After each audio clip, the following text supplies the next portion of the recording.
This is episode 1079, my interview with James Anderson discussing motivation, discipline, and 75 hard. Enjoy. G'day, James. Welcome to the Hidden Life podcast. Great to have you here today. Thanks, Lee. Great to be here, and happy Friday. And not too far either. Usually it's me talking to someone over in the United States or in the UK or something like that, but you're south of us here down in Melbourne.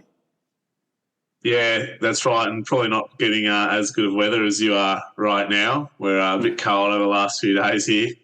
Yeah, no, I've got a lot of people coming up from Melbourne up to the Sunshine Coast, and today is a great example. Cool morning. It'll be a nice warm day, blue skies throughout. One of those perfect days, but not always like that. Oh, well, that's the way. I might have to come up there and follow suit myself. Yeah, why not, mate? Why not?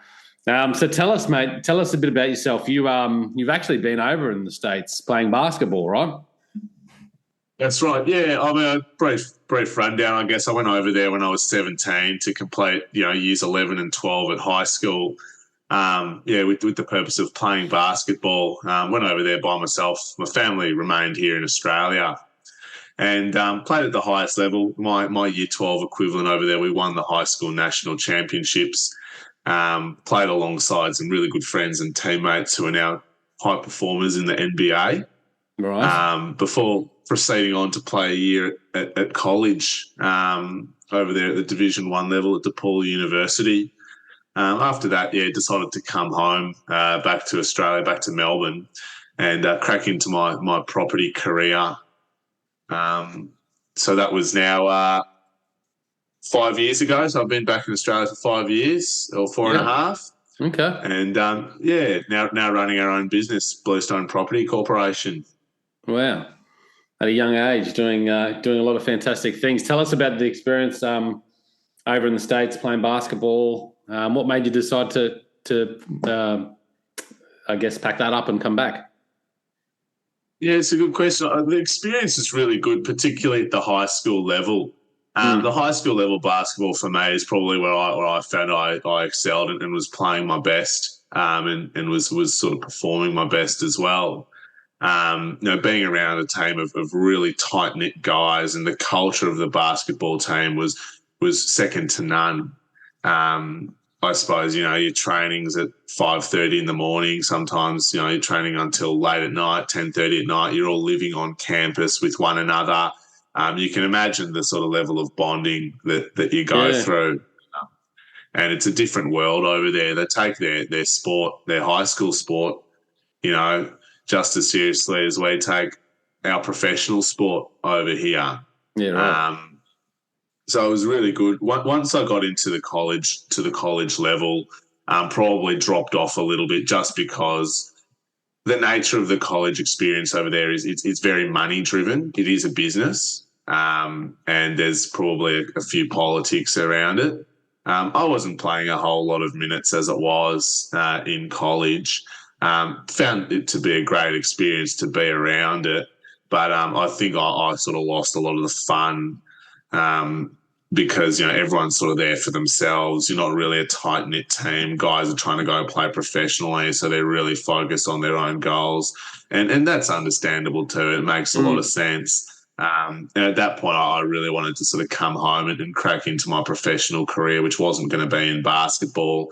And so sort of came back mid 2018 after my first year at college there. Right. And now the founder of Bluestone Property.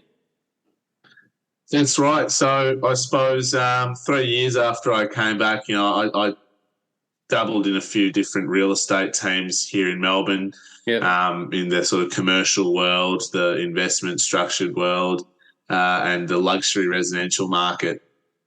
Before sort of deciding that, I really wasn't going to continue working for someone else. And I had an unwavering belief that I could somehow get my own business off the ground after 2 minutes in the industry at 22. So, at end of 2020, start of 2021, just after COVID and the lockdowns and what have you. What a great time to start a business, eh? Yeah, I know. Yeah, while everyone's locked in their houses and whatnot. Around the time I did, we were starting to get let out, which was great. I had a few people who are quite mentors of mine sort of go, oh, gee, mate, like, pretty ballsy. Not sure that I would do the same. But I guess at that time I was very much ready to not be working under someone else. And I don't know, as I said, I had a bit of an unwavering belief in myself that I could make it work. I had a few sort of clients in the pipeline sort of ready to go, but not all that much. And it was a lot of work that got put into it, but it's certainly paid off now 2 years down the line. Yeah, right. So what sort of property company is it? Is it sales? Is it investments? Good question. So we're a buyer's agency. Yeah. So we're typically dealing with a lot of investors purchasing or purchasing for Australia-wide, and really sort of have a focus in on the lower price point stuff, sort of sub $600,000-700,000. Sweet spots anywhere between $300,000 and $400,000. So really helping a lot of investors. We do a few first home buyers as well, if they're Melbourne based. Soon to sort of tap into the Sydney market and open up a satellite office there. But I suppose the structure sort of allows quite a lot of flexibility if you're doing interstate purchases, because a lot of the stuff is just numbers focused. So you don't really sort of need to be looking at, I suppose the intricacies of floor plans and finishes and whatnot. You sort of, for our investors, we're really looking at the numbers and, focusing on purchasing under market value. So there's immediate sort of equity to be utilised if the purchaser so chooses to, purchase another one immediately or in the near future. Yeah, I like it. So tell me, going to US, playing basketball, coming back, setting up a property business, two very different things, really. Where did this property passion extend from? Yeah, it's quite funny. I say to a lot of people, my father was quite a high-performing commercial real estate agent here in Melbourne, sort of doing a lot of the institutional transactions, CBD buildings, what have you, and was doing so for quite some time. And as a kid, I was always sort of angled, by my grandparents, by my dad, property is going to be great. And I was very, very adamant, I will never get into property. There's no chance. You'll never find me in property. I hated the stigma around real estate. I hated the stigma around property. I hated the sales side of things. So, it was always, mate, I'm never going to follow in your footsteps, Dad. Don't even go there. And I suppose while I was at my year of college in America, I had a lot of my peers and a couple of my professors suggest, have you considered real estate or some sort of property career? At that time I was thinking finance, potentially some sort of law. And I'm going, too many people are suggesting that property could be up my alley. I can't ignore it. And I guess, my idea of working in the commercial world was centered around property, real estate, because that's all I'd seen, and heard. I used to go to my dad's inspections when I was young and heard him on the phone talking a lot, when he was sort of working in agency as a kid, myself being a kid. So when I came back over, I started to think about coming back over to Australia and wanted to crack into that professional career. It was sort of property, and that's all I knew. That's effectively what I wanted to do. They're two separate things, property and basketball, but you actually find that performing at a high level between the two, there are a lot of similarities and things which are transferable from a high level sporting to high level property or business. Business, yeah. Great segue there, because that's what we want to talk about really is, you've got this, I can clearly see you've got this mental toughness here to be able to do it. You've done, number one, going to the States away from your family at a young age is always going to be a tough thing to do. New people, new crowds, new environment, etc. But then coming back at a young age and just going, hey, you know what? I'm just going to set up a company in property. There's very ballsy moves. So how do you look at mental toughness as a state that has helped you succeed in what you've done so far in life? Yeah, I suppose the key two key things that I would draw upon when you ask that question is discipline and motivation. Right. For me, a lot of the time, it was tough. Basketball was tough, particularly in high school. A lot of the physical work that we did. My coach there used to be trained by an ex-Navy SEAL, I believe. Right. So our training sessions at the high school level were incredibly tough, like incredibly aerobically, physically demanding. And punishments, as you can imagine, were a lot of running and sprinting. And there were times there where kids were vomiting, every couple of sessions because of how rigorous it was. And I suppose that for me, no matter what you're doing, whether it's, playing basketball or running a business, you need to have your motivation, your discipline, right?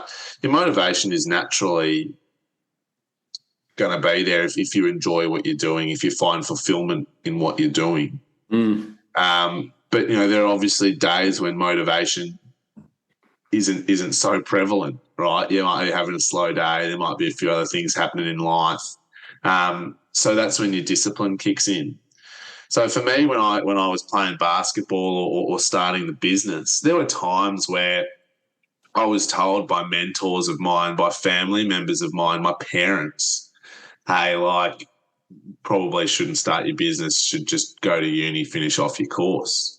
I dropped out of uni halfway through to start my business. So imagine that, so having your parents tell you, you shouldn't do this, and, a couple of mentors saying, oh, geez, not telling you no, but that's a ballsy move.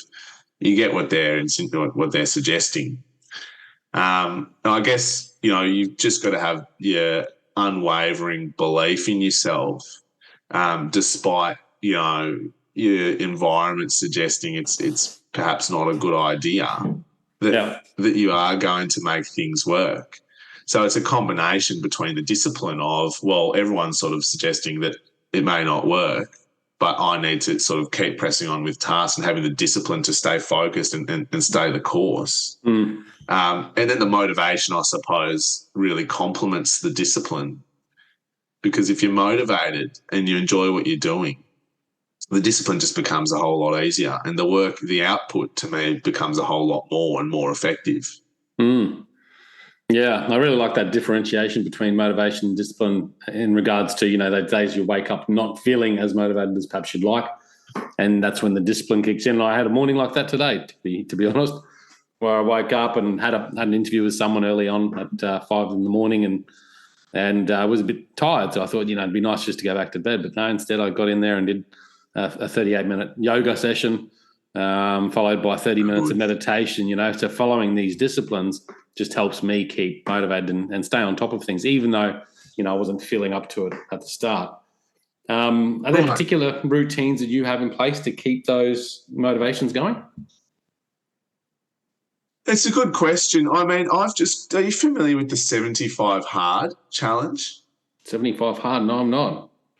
It's a challenge created by Andy Frisella. He's over stateside, and it's effectively, 75 days, and every single day of these 75 days, you need to do 2 workouts for at least 45 minutes. One needs to be outdoors. You need to read 10 pages of a self-development or entrepreneurial-based book. You need to drink a gallon of water, which is about 3.8 litres. You need to follow a diet, no alcohol, no cheat meals. You need to take a photo of yourself every day for 75 days without rest. Bloody hell. I've just completed this a few days ago, the 75th day, and, you ask, are there anything that you do that, systems in place or routines in place? I mean, a big learning for me in this challenge was that,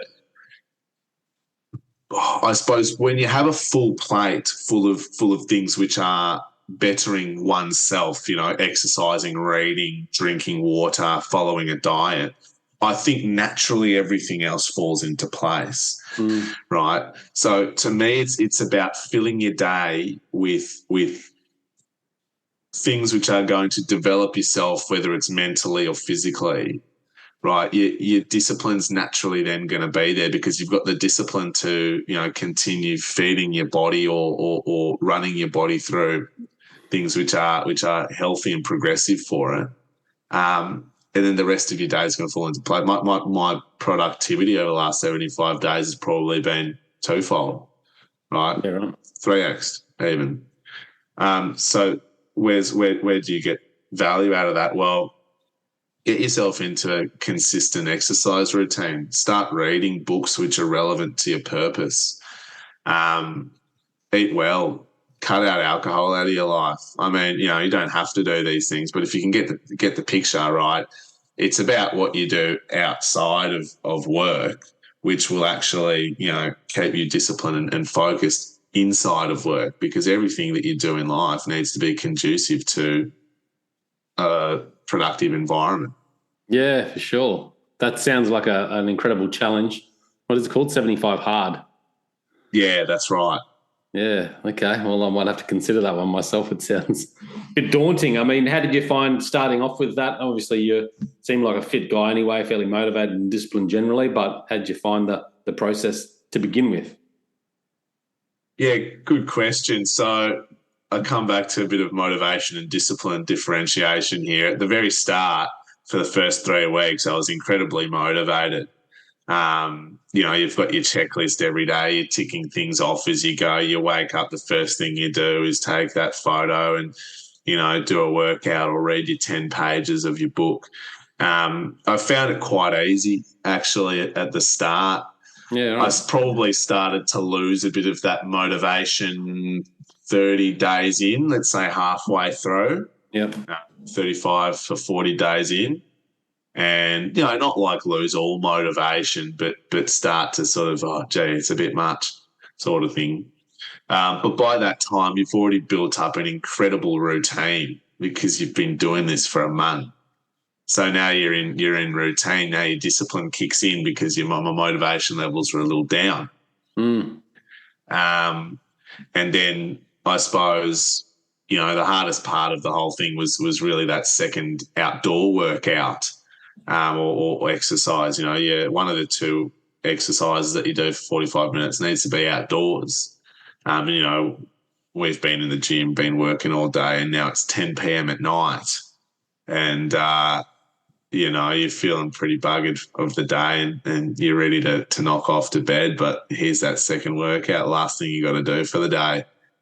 That can be, a jog or a power walk outside, but it needs to be outdoors. Yeah, right. So, you're out at 10 o'clock at night, 10:30 at night for 45 minutes walking. That was the hardest part. But, towards the end, I guess the discipline probably started to waver. And again, by that time, we had 10 days left. So the motivation was there to push us through and just finish it off.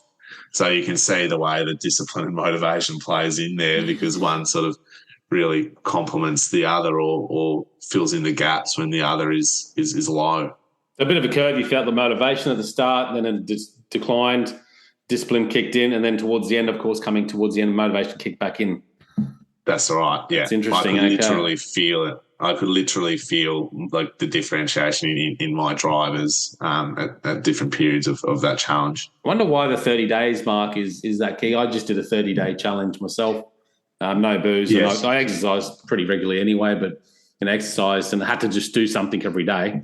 And then around that 30 days mark, I sort of got bored, I think, almost, like, oh, what's going on? And wanted a bit of spice in my life. So, and I've done that before, but I think it's because around the 30-day mark, that's when it's now a routine. So there's no longer a novelty around it. So now it's sort of routine. So it's now pretty mundane to you. Mm. So that's my belief, and I had thought of that as well.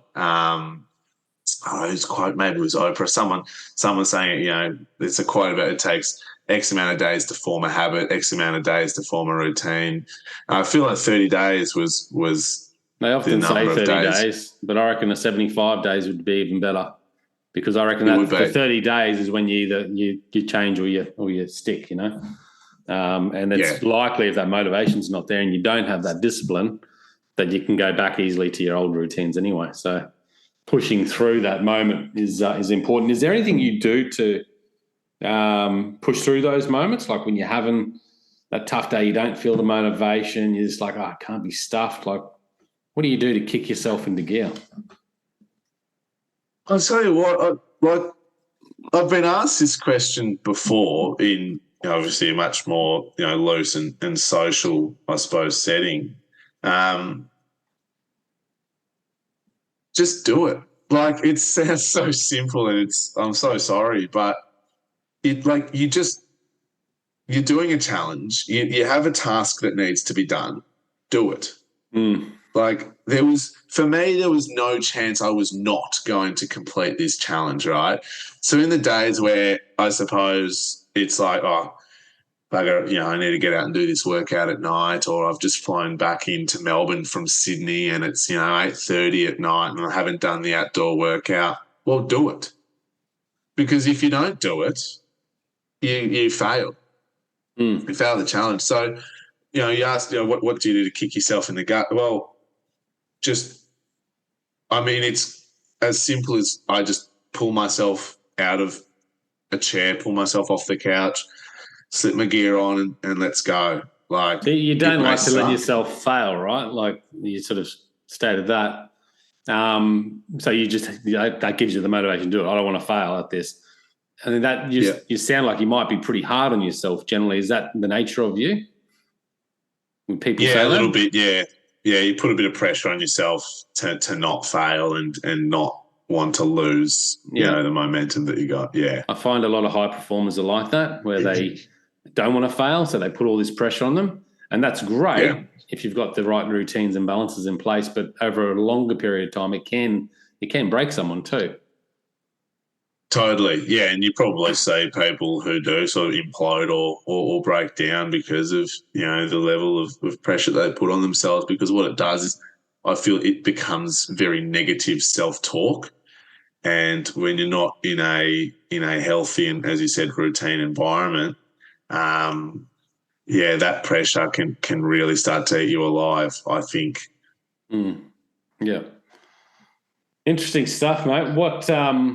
What other routines do you put in place? How do you keep the balance, I guess, like with your work? Obviously, you've got your own corporation set up, and then you're doing these challenges of, an hour and a half of workout every day, lots on your plate. How do you find the balance there to say, okay, this is work, I'm going to work hard while I'm there, or do you just always work?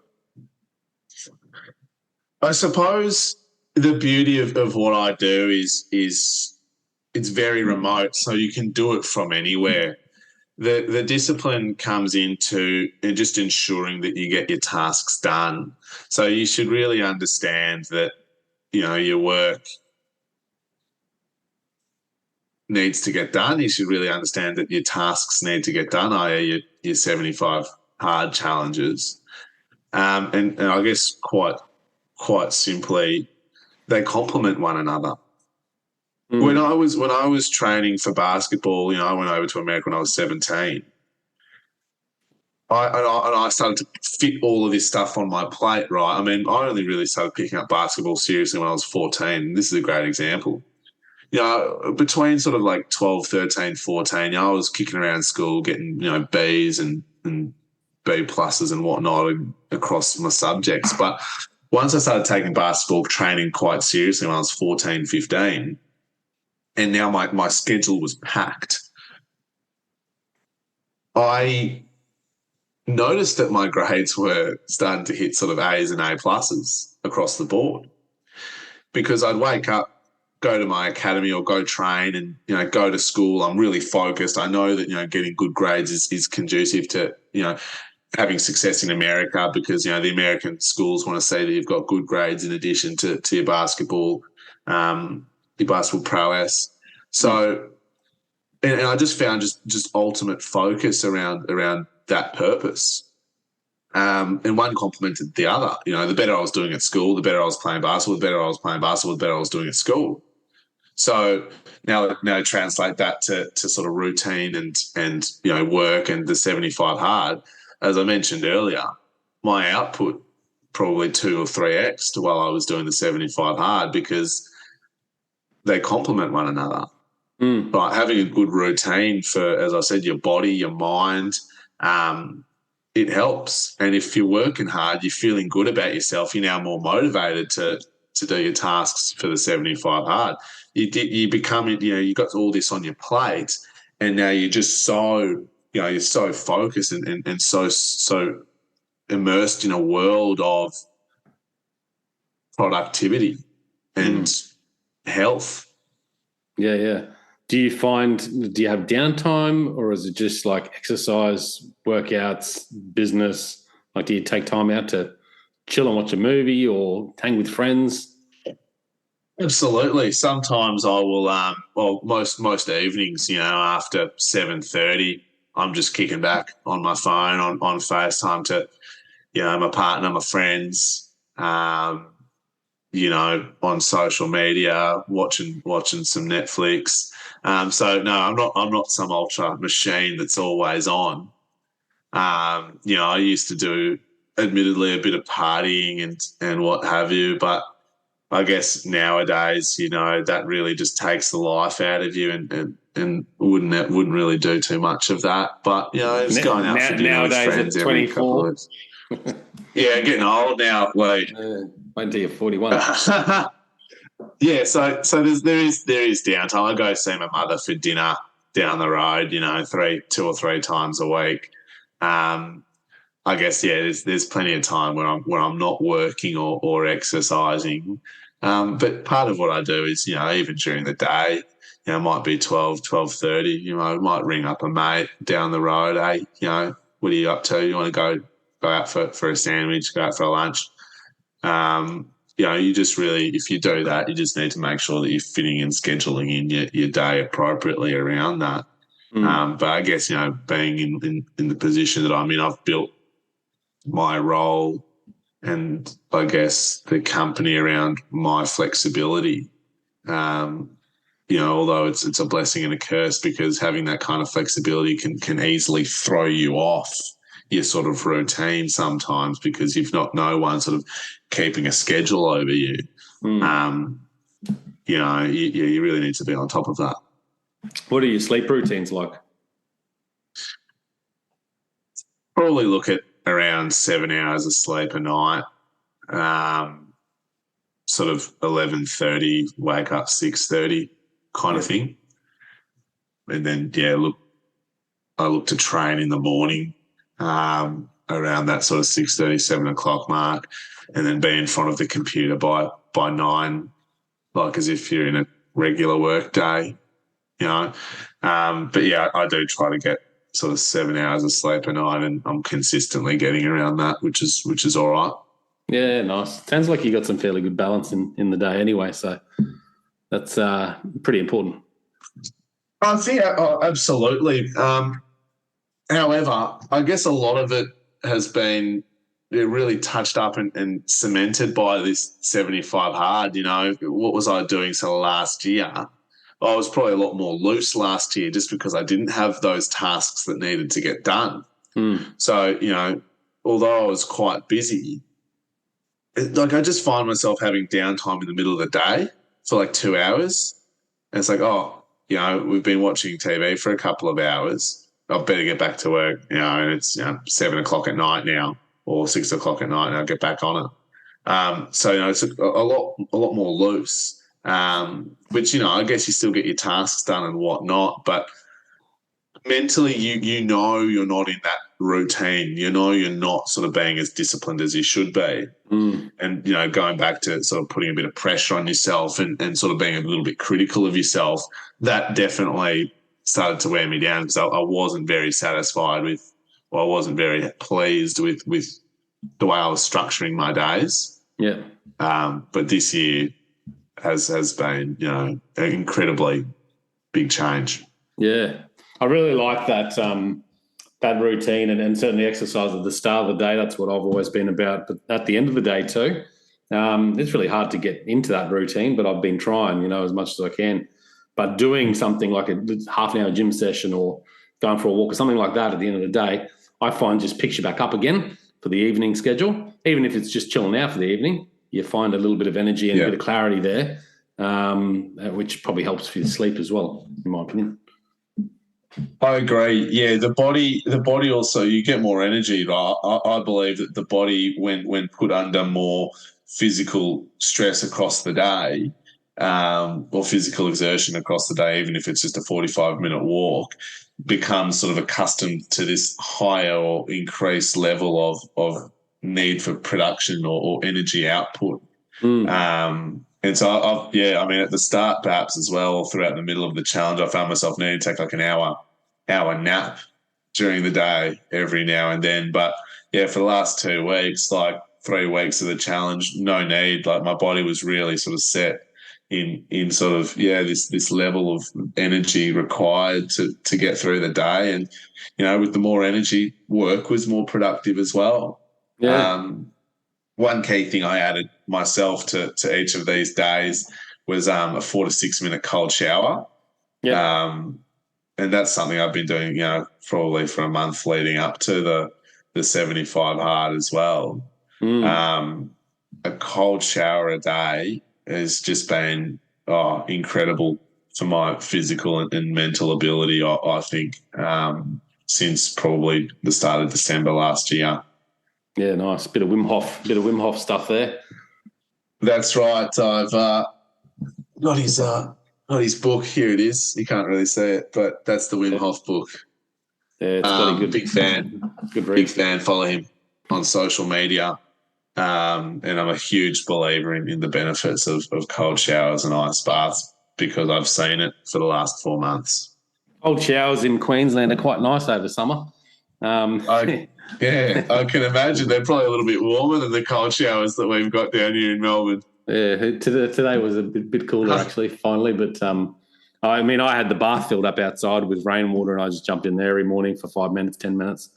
And fantastic! So you're on it. You're on the cold shower stuff. Well, I stopped because the bath hasn't been raining as much. I don't want to waste water, so I just do the cold shower now. But I've been doing that for a fair while, on and off. But it does. It certainly does work. Changes your energy and kicks you into gear. I find in the morning if you do it as well. Absolutely. And I find like, you might be feeling a bit lethargic and, maybe have a meeting, virtually or whatever. Jump in the cold shower for 3 minutes before the meeting and here you go. Seeing myself perform and have, excellent meetings that, probably didn't look that way prior to because I've jumped in the shower cold. Seriously, just does a world of wonders. Yeah, found it's really helped a lot with my stress and, my stress levels around just personal and business life as well. Yeah, it's incredible. I talk to friends about this sometimes, or family, and they just go, well, why would you do that? Just, have a normal shower. I'm just like, no, but it's that discipline again, isn't it? Like if you can put yourself under that, especially in winter, cold shower for 4 minutes, that discipline is what it comes down to. So when you're in that moment at night, like you've just been through and have to do that 45-minute walk or jog or whatever it might be, you just go, no, I'm going to do it. Like it strengthens your disciplines. Yeah, absolutely. You start your day feeling great, because you've achieved, you've put yourself under stress. And I've got a big belief that, and this is quite philosophical as well, but you need to put yourself under some kind of stress in order to grow as a human, as a person, right? You need to put your body under stress to grow muscles. People often become a mentally stronger or a better or bigger person, if you will, after they've been through pain, trauma as a person. The cold shower is a trauma. Like your body's going through trauma, stress, because, nobody wants to get under a cold shower or get into an ice bath, but look what happens, right? It just seems to be a fact of life that as we put ourselves under stress and under pressure, we come out the other end, a lot better. Stronger, yeah. Like it, mate. James, where can people reach you and find out more about you, or if they want to connect, what's the best platforms? Absolutely. Instagram is great. I can give you my Instagram handle. You can drop down the bottom. It's just Jimmy Anderson with 2 N's at the end. LinkedIn, if you want to connect on a more professional level, it's just James Anderson. You'll know it's the director of Bluestone Property Corporation. And obviously, our company website, bluestonepc.com.au, if you'd like to find out a little bit more about the business. Cool. I'll get those links in the show notes, guys, so check it out at thehiddenwhy.com. James, any final words? Not at all. I'll leave you with a quote by my late grandfather, and it's quite relevant to this, and that is: the pain of discipline is nothing like the pain of disappointment. Like it. Awesome. Guys, check it out at thehiddenwhy.com. Until next time, peace, passion, and purpose. See you soon. Thanks, guys, for listening to this episode. I hope you enjoyed what you heard. I hope you love what you're hearing. If you like this episode, guys, or any of the episodes that you're listening to here at The Hidden Why, please do me a favor by sharing it. You can share it with your families. You can share it with your loved ones. You can do that by using your favorite social media channels, using the icons on the platform that you're listening to The Hidden Why podcast. Also, guys, if you're a fan of the show, please connect with me. Connect with me at thehiddenwhy.com. I love to hear from you. I love to converse with the people that listen to this show to find out what they enjoy, what they don't enjoy, and perhaps if they have any questions or feedback for the show as well. You can stay up to date with all that I'm releasing here, guys. I do a solo show every Monday, a 3-minute thought every Thursday. I do 2 interviews a week on a Wednesday and a Saturday, and a book review every Friday. You can stay up to date with all that by subscribing to my newsletter at thehiddenwhy.com. Just enter your email address there, and also subscribing to the podcast on the platform that you choose to listen to your podcast. You can also support the show, guys, by using the Amazon links at thehiddenwhy.com. So if you like books, you can get all the books that I review there, and anything else really that you like to purchase through Amazon. So use that link, it helps support the show. And we've also got a deal with Audible, guys. Audible is a fantastic way to listen to all your favorite books. We've got a deal with them so you can get 2 free books when you subscribe, or subscribe to a 30-day free trial. So check that out again at thehiddenwhy.com. Guys, that's it from me. You know what to do. Go out there, breathe more passion into every single moment. Do everything with greater purpose, and in doing so you will discover your hidden why. This is The Hidden Why. My name's Lee Martinuzzi. Until next time, peace, passion, and purpose. See you soon.